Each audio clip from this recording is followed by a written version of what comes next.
रावण। संक्षिप्त परिचय। अन्य नाम दशानन, लंकेश, लंकापति, दशग्रीव। कुल वाल्मीकि रामायण के अनुसार रावण पुलस्त्य मुनि का पोता था, अर्थात उनके पुत्र विश्रवा का पुत्र था।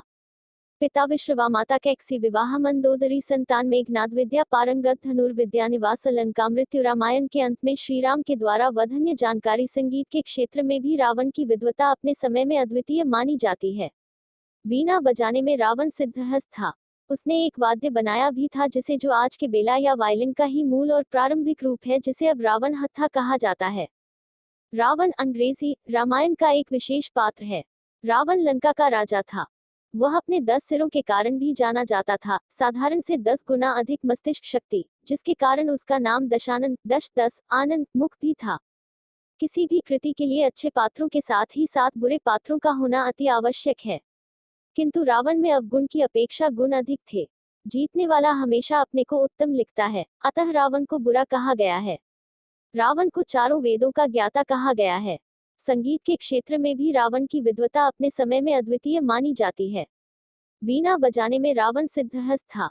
उसने एक वाद्य बनाया भी था, जिसे जो आज के बेला या वायलिन का ही मूल और प्रारंभिक रूप है, जिसे अब रावण हत्था कहा जाता है। रावण शिव भक्त था। कैलाश पर्वत को उठाने की कथा की मूर्ति मथुरा में मिली है। रामकथा में रावण ऐसा पात्र है जो राम के उज्जवल चरित्र को उभारने का काम करता है। रावण ने राम की पत्नी सीता का हरण किया था। राम ने रावण को युद्ध में मारकर सीता को छुड़ाया। आनंद रामायण, दशावतार चरित आदि ग्रंथों में रावण का उल्लेख हुआ है। रावण के उदय के विषय में भिन्न भिन्न ग्रंथों में भिन्न भिन्न प्रकार के उल्लेख मिलते हैं। पद्म पुराण तथा श्रीमद्भागवत पुराण के अनुसार हिरण्याक्ष एवं हिरण्यकशिपु दूसरे जन्म में रावण और कुंभकर्ण के रूप में पैदा हुए। वाल्मीकि रामायण के अनुसार रावण पुलस्त्य मुनि का पोता था, अर्थात उनके पुत्र विश्रवा का पुत्र था। विश्रवा की वरवर्णिनी और कैकसी नामक 2 पत्नियां थीं। वरवर्णिनी के कुबेर को जन्म देने पर सौतिया डाहवश कैकसी ने कुबेला में गर्भ धारण किया। इसी कारण से उसके गर्भ से रावण तथा कुंभकर्ण जैसे क्रूर स्वभाव वाले भयंकर राक्षस उत्पन्न हुए। तुलसीदास के रामचरितमानस में रावण का जन्म शाप के कारण हुआ था। वे नारद एवं प्रताप भानु की कथाओं को रावण के जन्म कारण बताते हैं। रावण के गुण। रावण में कितना ही राक्षसत्व क्यों न हो, उसके गुणों विस्मृत नहीं किया जा सकता। रावण एक अति बुद्धिमान ब्राह्मण तथा भगवान का बहुत बड़ा भक्त था। वह महातेजस्वी, प्रतापी, पराक्रमी, रूपवान तथा विद्वान था। उसके गुणों को निष्पक्षता के साथ स्वीकार करते हुए उसे चारों वेदों का विश्वविख्यात ज्ञाता और महान विद्वान बताते हैं। वे अपने रामायण में का रावण के दरबार में प्रवेश के समय लिखते हैं, अहो रूप महो धैर्य महोत्सव महो द्युति, अहो राक्षस राजस्य सर्वलक्षण युक्ता। आगे वे लिखते हैं, रावण को देखते ही मुग्ध हो जाते हैं और कहते हैं कि रूप, सौंदर्य, धैर्य, कांति तथा सर्व लक्षण युक्त होने पर भी यदि इस रावण में अधर्म बलवान न होता तो यह देवलोक का भी स्वामी बन जाता। रावण जहाँ दुष्ट था और पापी था, वहीं उसमें शिष्टाचार और ऊंचे आदर्श वाली मर्यादाएं भी थीं। राम के वियोग में देहखी से रावण ने कहा है, हे सीते, यदि तुम मेरे प्रति काम भाव नहीं रखती तो मैं तुझे स्पर्श नहीं कर सकता। शास्त्रों के अनुसार वंध्या, रजस्वला, अकामा आदि स्त्री को स्पर्श करने का निषेध है, अतः अपने प्रति अकामा सीता को स्पर्श न करके रावण मर्यादा का ही आचरण करता है। वाल्मीकि रामायण और रामचरितमानस दोनों ही ग्रंथों में रावण को बहुत महत्व दिया गया है। राक्षसी माता और ऋषि पिता की संतान होने के कारण सदैव 2 परस्पर विरोधी तत्व रावण के अंतःकरण को मथते रहते हैं। रावण के अवगुण। रावण के अधर्मी होने को उसका मुख्य अवगुण मानते हैं। उनके रामायण में रावण के वध होने पर विलाप करते हुए कहती है, अनेक यज्ञों का विलोप करने वाले, धर्म व्यवस्थाओं को तोड़ने वाले, देव असुर और मनुष्यों की कन्याओं का जहां तहां से हरण करने वाले, आज तू अपने इन पाप कर्मों के कारण ही वध को प्राप्त हुआ है। जी केवल उसके अहंकार को ही उसका मुख्य अवगुण बताते हैं। उन्होंने रावण को बाहरी तौर से राम से शत्रु भाव रखते हुए हृदय से उनका भक्त बताया है। तुलसीदास के अनुसार रावण सोचता है कि यदि स्वयं भगवान ने अवतार लिया है तो मैं जाकर उनसे हठ पूर्वक बैर करूंगा और प्रभु के बाण के आघात से प्राण छोड़कर भव बंधन से मुक्त हो जाऊंगा। रावण द्वारा भगवान शिव की प्रार्थना। रावण सत्ता के मद में मस्त और को विभिन्न प्रकार से कष्ट देने लगा। एक बार उसने र चढ़ाई करके उसे युद्ध में पराजित कर दिया और अपनी विजय की स्मृति के रूप में कुबेर के र अपना अधिकार कर लिया। पुष्पक विमान का वेग मन के समान तीव्र था। वह अपने ऊपर बैठे हुए लोगों को इच्छानुसार छोटा या बड़ा रूप धारण कर सकता था। पुष्पक विमान में मणि और की सीढ़ियां बनी हुई थी और तपाए हुए सोने के आसन बने हुए थे।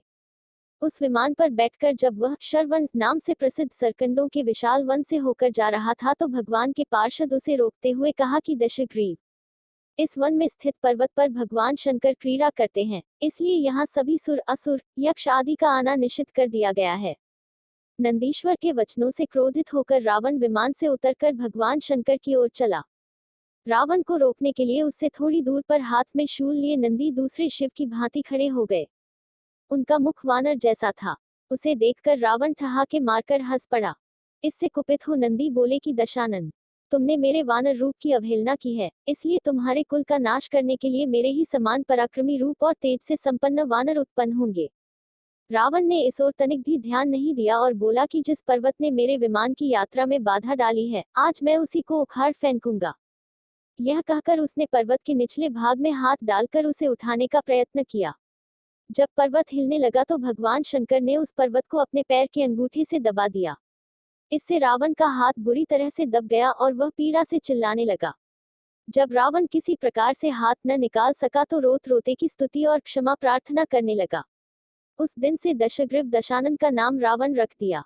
इस पर भगवान शंकर ने उसे क्षमा कर दिया और उसकी प्रार्थना करने पर उसे एक चंद्रहास नामक खग भी दिया। रावण के 10 सिर। रावण के 10 सिर होने की चर्चा में आती है। वह कि को युद्ध के लिए चला था तथा एक एक दिन क्रमशः एक एक सिर कटते हैं। इस तरह 10वें दिन अर्थात कि को रावण का वध होता है। में यह भी वर्णन आता है कि जिस सिर को राम अपने से काट देते हैं पुनः उसके स्थान पर दूसरा सिर उभर आता था। विचार करने की बात है कि क्या एक के कट जाने पर वहां पुनः नया अंग उत्पन्न हो सकता है। वस्तुतः रावण के ये सिर कृत्रिम थे, आसुरी माया से बने हुए।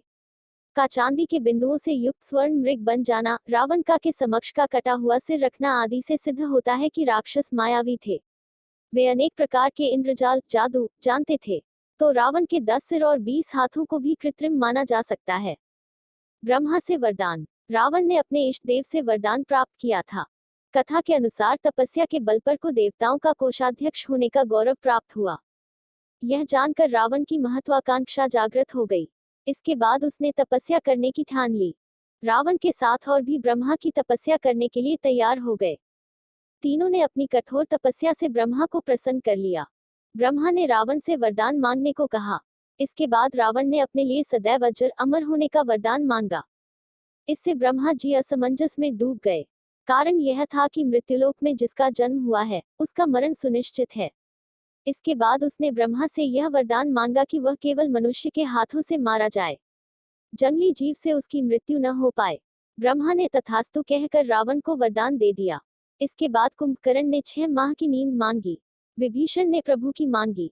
सबको मनचाहा वरदान मिल गया। ब्रह्मा से वरदान पाने के बाद तीनों अति प्रसन्न हुए। रावण और वेदवती। एक दिन जब रावण के प्रदेश में भ्रमण कर रहा था तब उसने अमित तेजस्वी ब्रह्मर्षि कुशध्वज की कन्या वेदवती को तपस्या करते देखा। रावण उसे देखकर वही मुग्ध हो गया और उसके पास आकर उसका परिचय लिया और अविवाहित रहने का कारण पूछा। वेदवती ने अपना परिचय देने के बाद बताया कि मेरे पिता विष्णु से मेरा करना चाहते थे। इससे क्रोधित होकर मेरी कामना करने वाले दैत्यराज शंभु ने विष्णु का सोते समय वध कर दिया। उनकी मृत्यु पर मेरी माता भी दहकी हो गई और चिता में प्रविष्ट हो गई। तब से मैं अपने पिता की इच्छा पूरी करने के लिए भगवान की तपस्या कर रही हूँ। उन्हीं को मैंने अपना पति मान लिया है। पहले रावण ने वेदवती को बातों में फुसलाने की कोशिश की, फिर उसने जबरदस्ती करने के लिए उसके केश पकड़ लिए। वेदवती ने रावण द्वारा पकड़े हुए केश को काट दिया। फिर यह कहती हुई मैं प्रविष्ट हो गई कि दुष्ट, तूने मेरा अपमान किया है। इस समय तो मैं यह शरीर त्याग रही हूँ, परंतु तेरा विनाश करने के लिए फिर जन्म लूंगी। अगले जन्म में वह योनिजा कन्या के रूप में जन्म लेकर किसी धर्मात्मा की पुत्री बनी।